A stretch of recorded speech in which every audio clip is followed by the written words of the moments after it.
Assalamualaikum warahmatullahi wabarakatuh. Ayah bunda yang baik hati, kembali kita kepada program kajian waris ya untuk membahas pertanyaan-pertanyaan soal warisan yang menarik untuk kita simak dan kita bahas. Langsung saja, mari kita bahas pertanyaan yang pertama, silakan. Assalamualaikum Ustadz. Waalaikumsalam warahmatullahi wabarakatuh. Mohon izin saya ingin membacakan pertanyaan jemaah yang masuk ke sosmed Muslim TV. Pertanyaan pertama Ustadz ada dari kolom komentar Instagram dari Ibu Laila, domisili Bekasi. Pertanyaannya, Ustadz, saya ingin bertanya, suami saya meninggal dunia sekitar 1 tahun yang lalu. Almarhum meninggalkan saya dan 3 orang anak. Tiga orang anak ya, sebentar. 3 orang anak. Berarti Ibu Laila salah satu anaknya ya. Lanjut, Ya. suami wafat. Oke. Ibu Laila ini ibunya. istrinya. Iya. Oke. Anak pertama perempuan. Anak kedua dan ketiga terlahir kembar laki-laki, Ustadz. Oke. Almarhum memiliki banyak harta peninggalan. Salah satunya ada sebuah rumah, tapi sayangnya sampai hari ini rumah tersebut belum bersertifikat. Dokumen yang kami miliki hanya berupa surat pernyataan penguasaan dari desa, bukan sertifikat resmi dari BPN. Ketika kami ingin membagi warisan, muncul perdebatan apakah tanah itu sah dijadikan objek warisan atau tidak, apalagi jika suatu saat nanti akan dijual. Pertanyaan saya, Ustadz, apakah dalam Islam tanah yang belum memiliki sertifikat resmi tetap sah dibagikan kepada harta warisan? Baik. Terima kasih Bu Laila pertanyaannya dari Bekasi ya. Suami Bu Laila meninggal ya, kemudian beliau meninggalkan ahli waris seorang istri yaitu Ibu Laila sendiri, kemudian 1 anak perempuan dan 2 anak laki-laki. Warisannya itu berbentuk rumah yang belum bersertifikat ya. Apakah rumah yang secara legalitas ini belum tercatat secara resmi oleh negara ya, itu berhak untuk diwariskan atau bisa diturunkan kepada ahli waris gitu ya? Pertanyaannya begitu. Jawabannya begini, dalam hukum Islam harta yang dibagi waris itu adalah harta yang dimiliki secara sah secara syariat ya oleh almarhum ketika masih hidup ya. Nah, pertanyaannya apakah rumah yang belum bersertifikat itu belum berarti hak milik dalam Islam ya. Sebenarnya dalam Islam itu tidak ada syarat harus punya sertifikat supaya kemudian itu sah menjadi milik seseorang ya. Sertifikat itu kan urusan legalitas secara negara, hukum negara ya. Tapi secara kepemilikan ya itu sah-sah saja dimiliki, tidak harus punya sertifikat ya. Tetapi mungkin ini kaitannya dengan masalah hukum negara. Tapi secara hukum Islam, selama itu memang dari awal adalah milik almarhum, ya dibeli secara sah dari pihak lain misalnya, atau dihibahkan, atau diwariskan dari orang tuanya, yaitu sah dimiliki, ya walaupun belum bersertifikat, secara hukum Islam lagi-lagi itu ya sudah diakui sebagai hak milik gitu ya. Nah, urusan belum bersertifikat ini urusan memang legalitas. Ini perlu memang diurus juga. Ini penting untuk diurus karena nanti akan bersinggungan dengan masalah-masalah yang lain, masalah-masalah hukum yang lain ya. Tetapi secara prinsipnya ini adalah harta warisan ya, karena itu adalah miliknya almarhum. Kira-kira mirip dengan makanan yang bersertifikat halal ya. Kalau ada makanan belum bersertifikat halal, apakah otomatis haram? Kan belum tentu ya. Kita jajan cilok pinggir jalan, apakah ada sertifikat halalnya? Kan nggak ada. Apakah cilok itu otomatis haram ya? Nah, jadi kira-kira begitu ya. Tidak otomatis rumah yang belum bersertifikat itu kemudian bukan milik seseorang. Ya, karena aturan tentang sertifikat kan baru. Sedangkan boleh jadi orang itu memiliki tanah itu secara turun-temurun dari keluarganya ratusan tahun yang lalu ya. Jadi sah-sah saja secara hukum Islam, cuma mungkin perlu dipertimbangkan untuk diurus secara legalitas hukum negaranya. Saya kira itu ya. Baik Ustadz, ini masih ada pertanyaan lanjutan dari Ibu Laila. Rumah tersebut kini ditempati oleh anak perempuan saya, Ustadz. Oke. Setelah menikah, suami dan 2 anaknya tinggal di sana. Terlahir sebagai anak pertama. Sebentar, boleh diulang lagi? Jadi setelah menikah, Setelah menikah ini berarti siapa? anak perempuannya, yang anak pertama, Ustadz. Oh, anak pertama perempuannya menikah ya. Jadi suami dan 2 anaknya itu tinggal di sana setelah menikah. Terakhir sebagai anak pertama, anak perempuan saya merasa berhak mendapatkan rumah tersebut karena selama ini hanya dia satu-satunya anak yang menjaga dan merawat rumah tersebut. Oke. Nampaknya si kembar, 2 anak laki-laki itu tadi nggak keberatan dan ikhlas menyerahkan rumah tersebut seutuhnya kepada sang kakak. Pertanyaan saya, Ustadz, Jika si kembar sudah sepakat dan sukarela menyerahkan bagian warisannya atas dasar kekeluargaan, apakah tindakan tersebut sama saja melanggar ketentuan syariat Islam, Ustaz? Oke. Jadi ternyata rumah itu ditempati oleh anak perempuan ya, Ya. si kakak ya, berarti yang paling tua nih anak perempuan. Ditempatilah oleh anak perempuan dan untungnya saudara laki-lakinya itu ridho. Ya. Bolehkah seperti itu? Ya, kita harus lihat bahwa ahli waris di sini bukan cuma anak kan, ada istri juga di situ. Istri berarti Ibu Laila di situ kan. Ibu Laila dapat 1/8, kemudian 7/8 sisanya itu dibagi kepada anak-anak dengan perbandingan 2:1. Nah, ketika ingin dikuasai oleh salah satu ahli waris, yaitu misalnya anak perempuan satu orang ini, dia menempati rumah itu sejak lama ya, kemudian yang lain juga nggak ada yang protes ya, ridho semua misalnya. Nah, sebetulnya nggak ada masalah, asalkan dari awal dia sudah tahu bagiannya berapa ya, bagian warisnya berapa. Kalau dia sudah mengikhlaskan, ya no problem, asalkan semuanya emang ikhlas ya. Setelah tahu bagiannya berapa, anak laki-laki dihitung berapa bagiannya, istri dihitung berapa bagiannya, berarti rumah itu harus di-appraisal dulu, harganya berapa gitu ya. Misalnya ternyata harganya itu 8M gitu, berarti istri dapat 1/8, berarti 1M itu nilai rumah itu adalah milik istri, 7M sisanya dimiliki oleh anak dengan perbandingan 2:1. Oke, sekarang anak laki-laki masing-masing berapa, dihitung dulu. Nah, dapat angka sekian rupiah ya. Oke, sekarang ikhlas atau enggak? Ya, ikhlas ya sudah. Ya, kalau ikhlas alhamdulillah berarti kan nggak ada masalah ya. Dan itu kalau bisa dituangkan dalam bentuk akad, ditulis secara hitam di atas putihnya ada, tanda tangan semua di atas materai, supaya nanti ke depan tidak ada yang menggugat, misalnya ternyata saudara laki-laki ini punya anak dan mereka meninggal, anak-anaknya yang nuntut ternyata gitu. Ya, karena merasa dulu itu harta warisan milik bapak mereka misalnya. Nah, jadi kalau ada bukti tertulis, nah itu insya Allah akan mengantisipasi sesuatu yang tidak diinginkan di kemudian hari. Saya kira itu ya. Ustadz, ini ada pertanyaan lagi dari Instagram oleh Bapak Rifki, Ustadz, domisili Serang. Bapak Rifki dari Serang ya. Iya betul. Assalamualaikum Ustadz. Waalaikumsalam warahmatullahi. Saya ingin bertanya perihal warisan ayah saya yang baru wafat sekitar 2 bulan yang lalu. Almarhum meninggalkan rumah, beberapa tabungan dan beberapa barang berharga. Kami 5 bersaudara Ustadz. Saat ini kami belum ada rencana untuk melakukan pembagian warisan. Namun beberapa waktu lalu kami kedatangan paman, adik kandung ayah Ustadz, yang mengatakan bahwa almarhum pernah meminjam uang sebesar 20 juta rupiah. Kami sebagai ahli waris agak kurang percaya dengan pengakuan paman. Pasalnya almarhum ayah bukan tipe yang gemar berhutang. Paman mengatakan bahwa pinjaman uang tersebut adalah pinjaman pribadi tanpa disertai surat perjanjian tertulis ataupun saksi. Pertanyaan saya Ustadz, apakah kami sebagai ahli waris tetap wajib membayar hutang almarhum meski dilandasi rasa ragu-ragu? Jadi ayah meninggal, kemudian ternyata ada paman yang datang ya, paman mengklaim ya hutang ya dari almarhum. Masalahnya adalah ya tidak ada buktinya ya, tidak ada bukti, tidak ada saksi. Nah ini sering jadi masalah. Makanya hutang itu Allah tegaskan dalam Al-Quran di dalam ayat terpanjang surah Al-Baqarah ayat 282 ya. Ya ayyuhalladzina amanu idza tadayantum bidainin ila ajalim musamma faktubuh.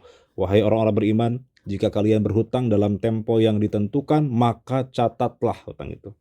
Jadi Allah tuliskan, Allah muat perintah mencatat hutang dalam ayat terpanjang. Itu 1 halaman 1 ayat itu. Isinya perintah mencatat, mempersaksikan hutang, kalau hutang itu ada saksinya, ada catatannya gitu ya. Nah, ini lagi-lagi Allah itu tahu karakter manusia itu seperti apa gitu ya. Suka lupa, ya masalah harta itu ya tidak pandang keluarga segala macam. Maka masalah hutang, masalah waris itu sangat kemudian aturannya diperhatikan secara serius dalam Al-Quran ya. Nah, makanya hutang ini kalau bisa ada saksi, ada bukti. Ya, jangan cuma berhutang secara lisan begitu saja ya. Sekarang sih nggak ada masalah, sekarang sih nggak tergambar bakal ada masalah. Tapi nanti suatu saat kita nggak tahu apa yang terjadi. Makanya dicatat dengan baik gitu ya. Kalau sekarang zamannya sudah digital, jangan cuma di kertas. Kalau di kertas itu kena banjir, hanyut ya. Kalau bisa ya di-upload di mana gitu ya. Kalau di Google Drive mungkin itu kan ada password-nya. Nanti ahli waris nggak tahu password-nya di mana atau apa ya. Jadi kalau bisa sih jangan yang pakai password. Di mana? Misalnya di status Facebook gitu misalnya. Tulis tuh, hari ini hutang ke warteg 8.000 gitu misalnya ya. Besok hutang ke Pak Amin misalnya berapa gitu, ke Pak RT berapa. Jadi catat semua. Artinya ahli waris itu nanti bisa mengakses. Ketika wafat tuh nggak perlu nyari password segala macam gitu ya. Tinggal lihat aja ya feed-nya apa namanya postingan-postingan di terus Facebook-nya. Nah, artinya dicatat supaya ahli waris itu bisa mengakses itu dan bisa membayarkan. Nah, jangan sampai kasusnya begini. Tiba-tiba datang orang yang dia mengklaim hutang padahal almarhum tidak pernah meninggalkan catatan, tidak ada saksi, tidak ada bukti gitu ya. Akhirnya saling curiga. Anak-anaknya curiga, jangan-jangan paman bohong gitu. Dan seterusnya. Sehingga yang terjadi adalah begini. Maka ya ini diserahkan kepada anak-anak gitu, kepada anak-anak almarhum ini apakah mau menuntut bukti ya. Karena kan dalam kaidah fikih itu al-bayyinatu 'alal mudda'i wal yaminu 'alal mudda'a alaih. Yang mengklaim itu harus menghadirkan bukti ya. Jadi yang harus menghadirkan bukti di sini adalah si paman karena paman yang mengklaim adanya hutang gitu ya. Maka dia harus menghadirkan bukti. Kalau tidak ada bukti ya secara hukum Islam tidak bisa dieksekusi ya. Kecuali kalau anak-anak ini ya sudahlah kita ngalah aja daripada berantem dengan paman gitu ya. Kita anggap aja paman itu betul gitu misalnya pernah dihutangi oleh almarhum. Ya sudah itu kan selesai masalah gitu ya. Daripada misalnya saling curiga, nuntut paman menghadirkan bukti, akhirnya berantem sama paman sendiri gitu ya. Jadi kadang-kadang ya harta yang paling berharga kan adalah keluarga gitu daripada demi harta yang sementara ya. Maka ya tadi yang waras itu biasanya harus ngalah gitu ya. Baik, saya kira itu saja buat Bapak Rifki ya dari Serang. Ada lagi? Silakan. Ustadz, ternyata ini masih ada lanjutan ceritanya dari Pak Oke. Rifki, Ustadz. Ustadz, ternyata sebelum wafat, kedua kakak saya pernah menemani ayah menagih hutang kepada seorang teman. Total hutangnya 500 juta rupiah. Oke. Teman almarhum ayah baru melunasi 50 juta rupiah. Sisanya sampai hari ini belum kunjung lunas. Pertanyaan saya, apakah kedua kakak saya boleh melanjutkan menagih hutang meski ayah sudah meninggal? Oke. Dan jika sudah dilunasi, apakah uang tersebut termasuk harta warisan yang bisa dibagikan untuk semua ahli waris? Oke. Ya, jawabannya tentu bisa karena piutang itu kan hartanya almarhum juga yang ada di tangan orang ya, dipinjam orang gitu kan. Itu sebetulnya uangnya almarhum cuma di tangan orang karena dipinjam. Maka ketika wafat ya piutang itu turun kepada ahli waris. Jadi ahli waris berhak untuk menagih kepada yang berhutang gitu. Jadi makanya selain dia wajib untuk membayarkan hutangnya almarhum dari peninggalan, ahli waris juga berhak untuk menagih ya orang yang pernah berhutang kepada almarhum. Nah, karena itu turun kepada ahli waris. Jadi termasuk kita misalnya pernah berhutang kepada orang, kemudian orangnya wafat. Kewajiban kita itu nggak gugur gara-gara orang yang kita pinjam yang kita pinjam dari dia itu kemudian dia wafat ya. Kita harus tetap bayar kepada ahli warisnya. Karena itu diturunkan kepada ahli waris gitu. Kalau ahli waris nggak ada gimana? Kita nggak tahu misalnya keluarganya siapa segala macam. Ya tentu tetap ini menjadi kewajiban. Gimana caranya supaya nanti bisa dibayar di akhirat? Ya dari sekarang sedekahin aja, sedekahin sama almarhum sebesar hutang kita. Kita punya hutang 10 juta, dicari ahli warisnya nggak ada, orang sudah meninggal gitu ya. Ya sudah sedekahin aja 10 juta itu atas nama almarhum. Sehingga nanti ketika di akhirat kita sudah punya saldo gitu ya untuk membayar hutang itu. Saya kira itu ya. Baik Ustadz, pertanyaan ketiga ada dari kolom komentar YouTube dari Ibu Rara domisili Solo. Assalamualaikum Ustadz, saya ingin berkonsultasi mengenai niat wakaf yang belum terlaksana. 1 tahun yang lalu suami saya wafat. Almarhum sebelum wafat pernah mengatakan ingin mewakafkan rumah seluas 500 meter persegi. Ia berniat ingin menjadikan rumah tersebut sebagai tempat mengaji untuk anak-anak kampung. Itikat baik ini sudah diketahui seluruh keluarga besar dan sudah bertemu dengan anak nazir atau orang yang berperan mengelola harta wakaf. Sayangnya, niat wakafnya baru disampaikan secara lisan dan belum dituangkan secara tertulis dengan akad yang resmi. Saya memiliki 3 anak laki-laki, tidak ada ahli waris lain yang saya sebutkan. Kami semua para ahli waris sedang mendiskusikan pembagian warisan, khususnya tentang rumah wakaf ini. Saat ini sedang muncul perdebatan apakah tanah wakaf tersebut benar-benar harus diwakafkan atau bisa diambil kembali oleh para ahli waris untuk bisa dibagi sesuai syariat Islam. Oke. Apakah niat wakaf dari almarhum yang belum sempat disahkan secara tertulis itu harus tetap wajib dieksekusi oleh semua ahli waris? Ya, ya, ya. Bagaimana jika ada sebagian yang setuju dan ada sebagian yang menolak memenuhi niat wakaf almarhum? Ya, ya. Baik, jadi almarhum pernah berniat wakaf. Nah, ini perlu dijelaskan juga nih. Berniat di sini maksudnya seperti apa ya? Kalau sekedar baru niat saja, ya belum ada ijab qabul, belum ada akad, ya belum ada pernyataan yang jelas bahwa saya dengan ini menyatakan mewakafkan tanah saya. Belum, baru niat doang. Nanti saya kayaknya pengen deh kalau meninggal wakaf gitu.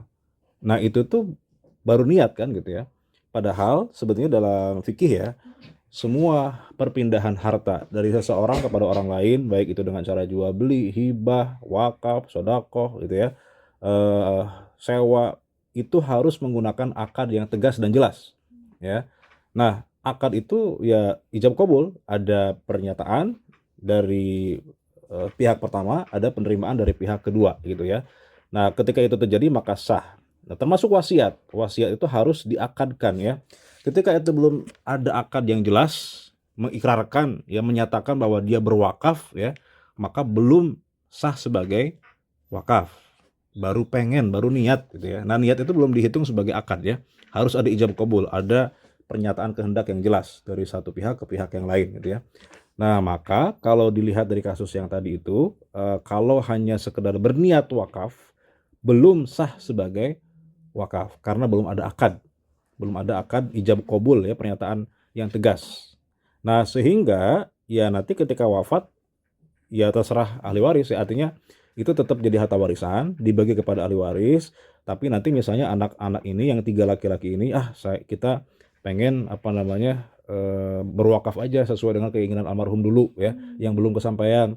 Boleh nggak? Boleh. Berarti kan yang berwakaf sebetulnya anak-anak ini, tapi diniatkan pahalanya untuk orang tua yang sudah wafat, itu boleh banget gitu. Tapi secara hukum tidak wajib karena wakafnya ini belum sah, belum diakadkan. Oke ya? Baik Ustadz, ini masih ada lanjutan pertanyaan dari Ibu Rara. Ustadz, berjalannya waktu, rumah wakaf tersebut terkena proyek infrastruktur jalan tol. Salah satu anak saya menerima uang kompensasi dari pemerintah atas aksi penggusuran tersebut. Sebagian uang digunakan untuk membangun kembali aset wakaf di tempat lain yang lebih luas dan manfaat. Sebagian lainnya digunakan untuk membayar hutang almarhum ke beberapa teman. Pertanyaan saya Ustadz, apakah anak saya selaku ahli waris berhak menerima dan mengelola uang kompensasi tersebut? Apakah anak saya boleh melunasi hutang almarhum ayahnya dengan menggunakan uang kompensasi wakaf? Berarti ini asumsinya sudah diwakafkan ya, asumsinya ya. Berarti mungkin anak-anak sudah ridho, udah wakafin aja gitu ya rumah itu. Tapi ada uang kompensasi, ada sisa gitu ya. Nah, itu uang itu jadi hak siapa, kena gusur gitu. Artinya berarti tukar guling ya. Kalau wakaf kan sebetulnya nggak bisa dijual. Wakaf itu nggak bisa dijual, nggak bisa diwariskan. Wakaf itu berarti kalaupun dipindahkan namanya tukar guling ya. Nah, itu bisa saja gitu. Tapi kalau sudah diwakafkan itu memang konsekuensinya tidak bisa diwariskan, bukan jadi hak ahli waris, kecuali memang dibagi ya, sepertiga misalnya buat wakaf, sisanya buat ahli waris. Jadi tergantung nanti seperti apa pelaksanaan. Karena tadi kan kalau secara hukumnya sih wakaf ini sebenarnya belum sah karena belum akad. Kecuali kalau anak-anak berniat mewakafkan, silahkan. Itu berarti yang berwakaf adalah anak-anaknya. Nanti disepakati aja berapa tuh yang diwakafkan, berapa yang dibagi waris. Nah, itu dibagi waris karena itu hartanya almarhum, sehingga ya sesuai dengan hukum waris aja. Anak 3 ini berarti bagi rata gitu ya. Baik ya, mungkin cukup Ustaz. Baik, segmen pertama sudah cukup, kita akan lanjut insya Allah di segmen kedua. Jangan kemana-mana. Wassalamualaikum warahmatullahi wabarakatuh.